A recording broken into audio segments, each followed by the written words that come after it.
दोस्तों तो स्वागत है आपका मेरे चैनल एक्सप्लेन इट में। तो यहाँ पर बाकी हानमा के इस एपिसोड में बाकी और उसके डैड युजिरो हानमा एक साथ दोनों जेब में हाथ डाले एक दूसरे के सामने खड़े थे। बाकी ये अंदाजा लगाने की कोशिश कर रहा था कि आखिर इनका अगला मूव क्या होने वाला है, और इसी तरह युजिरो भी यही सोच रहे थे कि बाकी का अगला मूव क्या होगा। पर अब युजिरो बाकी से कहता है कि बस अब बहुत हुआ, अब तुम्हें कोई जरूरत नहीं है कि तुम मेरे मूव का अंदाजा लगाओ। सुनो बाकी, मैं तुम्हें पहले ही बता देता हूँ कि हमला करने से पहले मैं अपनी एक उंगली बंद करूंगा और इसी तरह मुट्ठी बनते ही मैं तुम पर हमला कर दूंगा। इससे तुम्हें भी तैयार होने का काफी मौका मिल जाएगा। युजिरो फिर काउंटडाउन शुरू कर देता है और अपनी मुट्ठी बनते ही वो बाकी पर हमला भी कर देता है।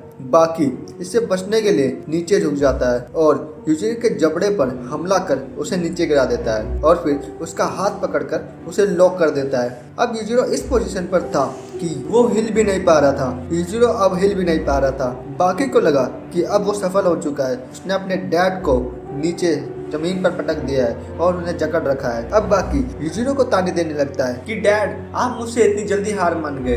वो युजिरो को उठकर लड़ने के लिए बोलता है और उन्हें याद दिलाता है कि आप कौन हो। युजिरो फिर अपना दूसरा हाथ उठाकर जमीन पर धंसा देता है और उसके अंदर से घुमाकर बाकी को एक पंच मारता है। वाह, युजिरो की इस गजब की ताकत का सभी लोग मजा उठाते हैं। अब युजिरो और बाकी फिर से एक दूसरे के सामने खड़े थे। युजिरो की इस ताकत को देखकर बाकी अपनी पैंट गीली कर देता है और बाकी की गीली पैंट देख युजिरो उससे बोलते हैं कि ये कैसा फाइटर है जो कभी रोता है तो कभी अपनी पैंट गीली कर देता है। इस ओर हानायामा और जिमारू ये दोनों भी इन दोनों की लड़ाई के बारे में ही बात कर रहे थे। इधर बाकी फिर से युजिरो से लड़ना शुरू कर देता है। युजिरो फिर बाकी को हवा में ही धकेल देता है और बाकी ठीक ठाक जमीन पे सुरक्षित लैंड कर लेता है। पर असली बात तो अब आती है। अब युजिरो हानमा बाकी की अंदर की ताकत को जगाना चाहता था और इसलिए इस बार अब वो अपनी पूरी ताकत दिखाने वाला था। सभी लोग ये सोच रहे थे कि शायद अब लड़ाई का अंत नजदीक है। युजिरो बाकी को अलविदा कहकर उसे एक जोर से हिट करता है और इस हिट की वजह से बाकी हवा में काफी दूर उड़कर एक वैन से जा टकराता है। फिर युजिरो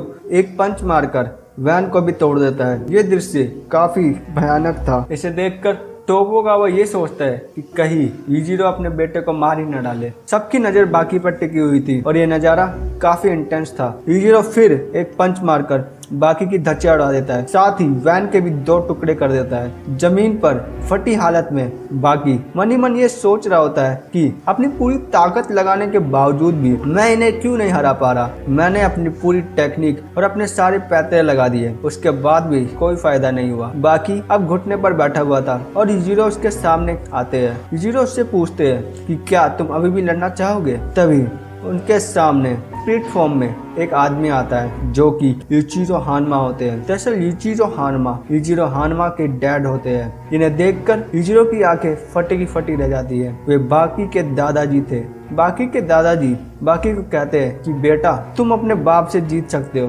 बस खुद पे भरोसा रखो। टोपोगावा युजिरो हानमा के कुछ किस्से सुनाते हैं। वे बताते हैं कि कैसे युजिरो से पहले अमेरिका को जीतने वाला आदमी युजिरो हानमा ही थे। वे बताते हैं कि कैसे अमेरिका की आर्मी ने एक आइलैंड पर कई हजार टन एक्सप्लोसिव छोड़े थे और वो किसी आर्मी को मारने के लिए नहीं बल्कि सिर्फ एक इंसान के लिए छोड़े गए थे जिनका नाम था युजिरो हानमा। वे एक राक्षस थे और इसके बाद जब उन आर्मी सोल्जर्स को युजिरो हानमा की लाश लेने भेजा गया तब उल्टा उन्हीं सोल्जर्स की लाशें युजिरो हानमा के हाथ में थी। इसी के साथ युजिरो हानमा ने उनके जहाज के कमांडर को उसी जहाज में गाड़ दिया था। उस जहाज में मौजूद सभी लोग युजिरो हानमा से डरने लगे और उनके मन में उसके लिए एक खौफ बैठ गया। वे सभी लोग युजिरो हानमा के आने पर ही डर के मारे जहाज से नीचे समुद्र में कूद गए, जहाँ पर युजिरो हानमा अब गायब हो जाते हैं। युजिरो बाकी से कहता है कि इतने समय बाद अपने डैड युजिरो को देखकर मुझे उनकी एक बात याद आ गई और शायद वो कोई नई टेक्निक थी। इसी के साथ ये एपिसोड खत्म हो जाता है।